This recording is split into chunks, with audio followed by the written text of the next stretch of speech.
Anyone who's trying to overcome bad habits or eliminate addictive behaviors from their life is faced with a tricky problem. And it's one that is, well, by its very nature, hard to see, and I don't see many people talk about it. I'll call this type of problem invisible consequences. And in this podcast episode, let's talk about what invisible consequences are and what you need to know about them in order to be more successful at changing your own behavior. Welcome to the Quit by Healing podcast. This is the podcast where we talk about men's mental health and men's personal development.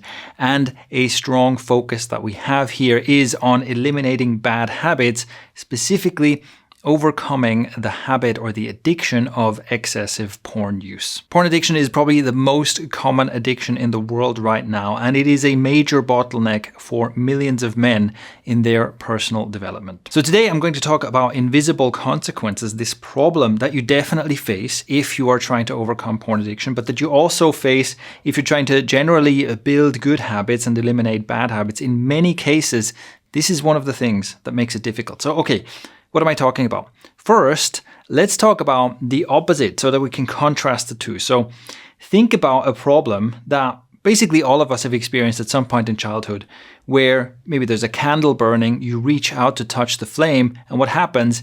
You immediately experience pain. As your finger touches the flame, you experience pain. It's unpleasant. You probably cry. Your mother probably has to comfort you and so on. But there's a very clear connection here. The consequences of your actions are highly visible. You immediately learn that lesson.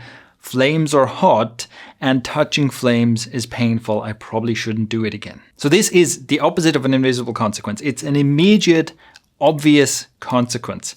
And this is the easiest way to learn a lesson. This is the easiest way to change your behavior. If before you were the kind of person who was curious about touching things that look like fire, that look hot, that experience just once, maybe once or twice, is enough to change your behavior permanently, and you completely lose the desire to touch things that look like they're very hot. Unfortunately, for many of the most important behavior changes that we want to achieve in our lives, building good habits, eliminating bad habits, the consequences are not anything like as obvious as touching a flame and burning your finger. To make it practical, let's look at two examples, a positive one and a negative one. So a positive example would be building the habit of exercising on a regular basis. As I'm sure you're aware, regularly exercising is one of the best things you can do for yourself. The list of well-researched, proven positive consequences of exercise is ridiculously long. It has so many positive effects. It's good for your health, for your longevity, it's good for your mental health, it's good for your focus and performance, and so on and so forth. And yet, even though that's the case, many people struggle to build a regular exercise habit. So why is that? The problem with exercise is that we have an immediate experience of it, which is uncomfortable.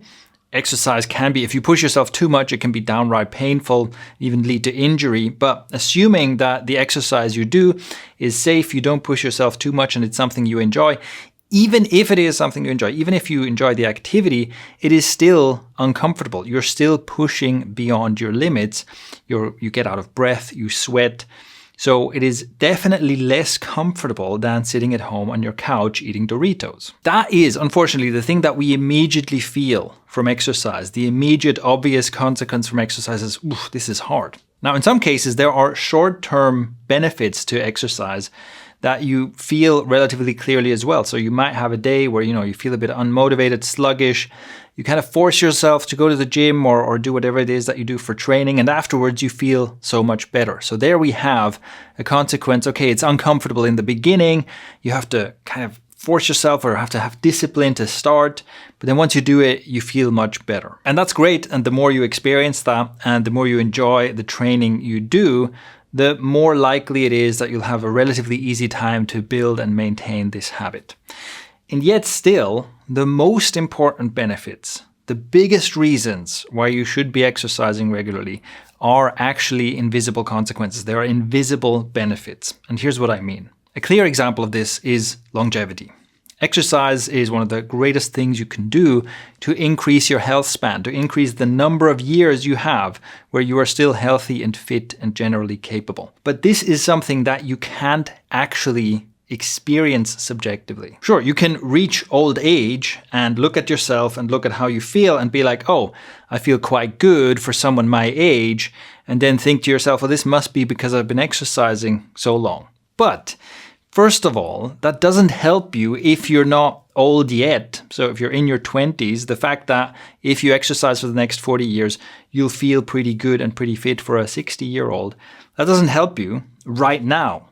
It only helps you once you get there and you go, oh yeah, I guess this worked. But secondly, and more importantly, even if that's you and you train a lot and you're in your 60s and you're pretty fit, you actually don't know what it would be like to have lived differently. You don't know what it would feel like to inhabit the body of someone who hasn't been exercising for the last few decades. The difference between someone who's 60 years old and has exercised regularly all their life and someone who hasn't is probably drastic. It is probably a huge difference in how you feel, how healthy you are, even like the size of, the cumulative size of all the medical bills you've ever paid, how you feel about yourself, how much discomfort or pain or whatever you have in your body and so on. It's probably an absolutely night and day difference, but any individual human being cannot experience that difference. You can't experience that contrast directly. The closest you can come to actually experiencing this difference is if you're out of shape and then you start an exercise routine and you kind of remember, oh, this is how I used to feel, this is how I feel now. That's the closest you can come to actually experiencing these benefits. So that is an invisible benefit of exercise. But there's another one that I think is even more dramatic.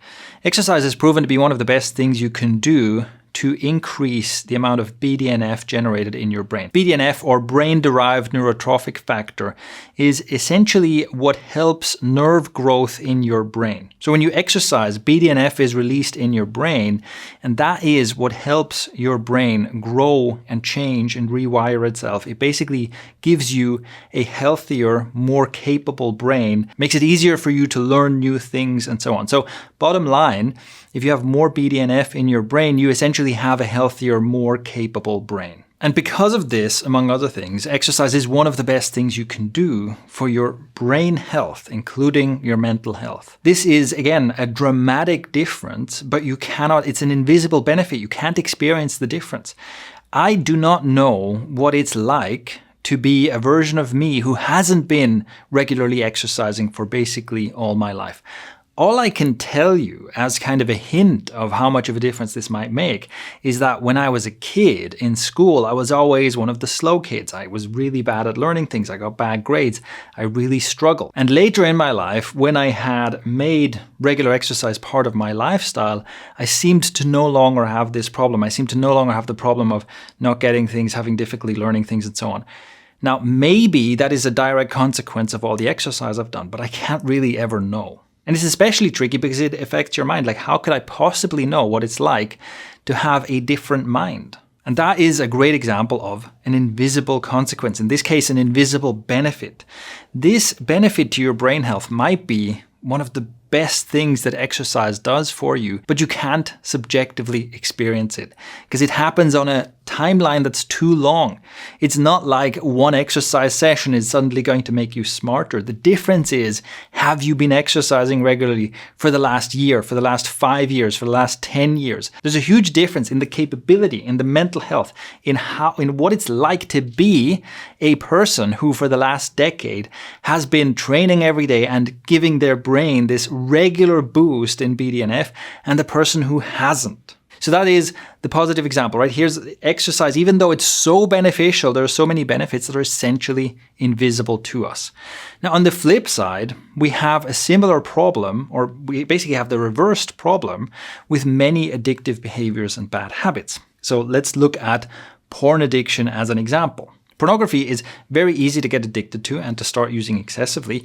And unlike with exercise, it is very comfortable, right? Rather than having to do something that feels a little uncomfortable and then getting positive benefits down the line, this is the opposite. I mean, if you're sitting there in your comfy chair and you're masturbating to some porn, that feels great. So the immediate consequence is positive. Unfortunately, the longer-term consequences of being addicted to pornography are pretty problematic. And by now we have a lot of research that reveals some of these consequences. We can see that it's not great for your brain health in general.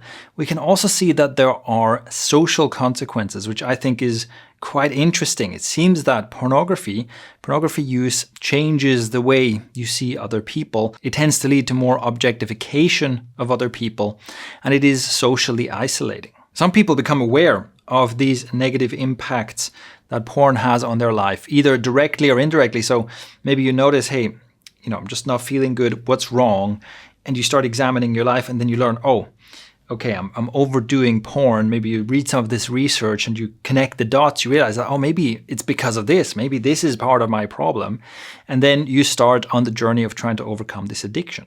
But many people never actually get that far.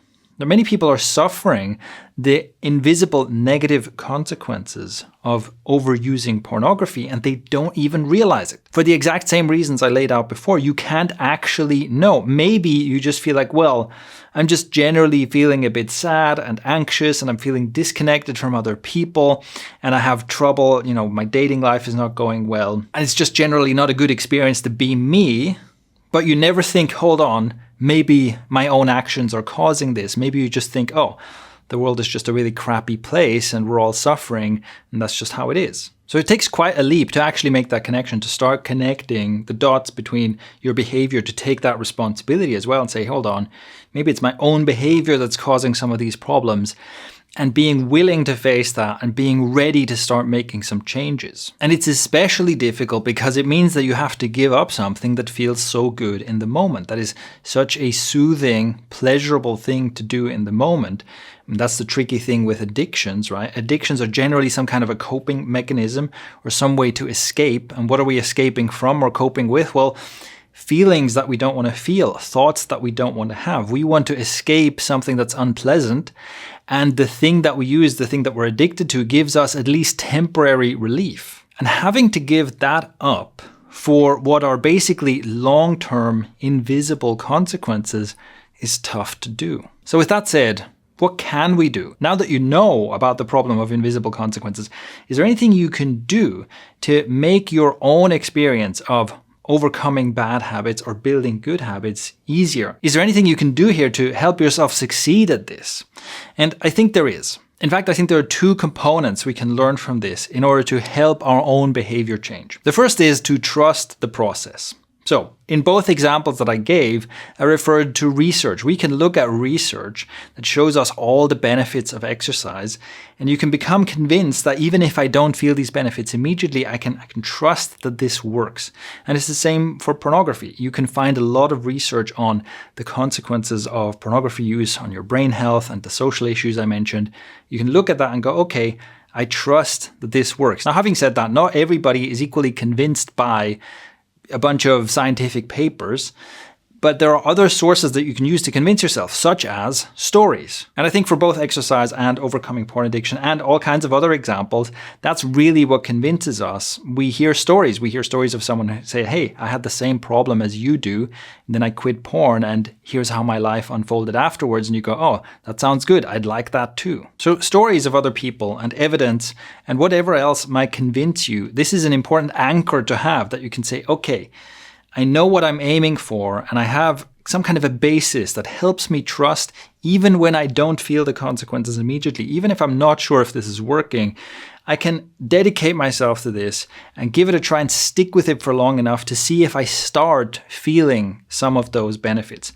Now, having said that, here's the second thing you can do. You can be deliberate about making yourself more aware of the changes you're experiencing. A big part of the reason why invisible consequences are invisible is because of the same reason that you don't notice your hair growing or your fingernails growing. You just at some point realize, oh, I should cut my fingernails or I should go to the hairdresser, even though from day to day you didn't notice a difference. In other words, the progress is simply too slow. It's happening, but it's too slow to notice. But when you have a before and after, if you look at how long are my fingernails right now versus a week ago, you realize something has happened here. You can make the invisible consequences of your habits much clearer to yourself by bringing more awareness to those slow, gradual changes.